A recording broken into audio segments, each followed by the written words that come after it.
I am the Tofu Golem. Please enjoy the video. You start by preparing the car and phone, safety first. With the engine in accessory or running mode, unlock your phone and plug in the USB cable or confirm Bluetooth. On the Creta screen, go directly to Settings, then Connections, and choose Android Auto or Phone Projection. You do this because the system only exposes the disable options when a projection is active or a phone is paired. Once you see the Android Auto entry, you're ready for the first actionable change. Next, you focus on stopping automatic starts and apps permissions. In Android Auto settings, tap Auto Launch or Auto Start and switch it off. This prevents projection when you plug in. Then, make sure to revoke intrusive permissions like contacts, messages, and media if you want a stricter block.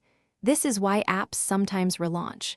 If you want a permanent stop, choose Forget Device for the phone under Paired Devices. Once forgotten, the Creta won't reconnect automatically unless you repair it. Finish by confirming the changes. Reboot the Creta infotainment by switching the car off then on, or use the Restart option in Settings. Once done, plug the phone in or enable Bluetooth to test that Android Auto no longer activates. If it still appears, clear the infotainment cache or check for a software update. Sometimes old firmware ignores preference changes. As a last resort, perform a factory reset of the head unit and make sure to back up custom settings before you reset. Thanks for watching.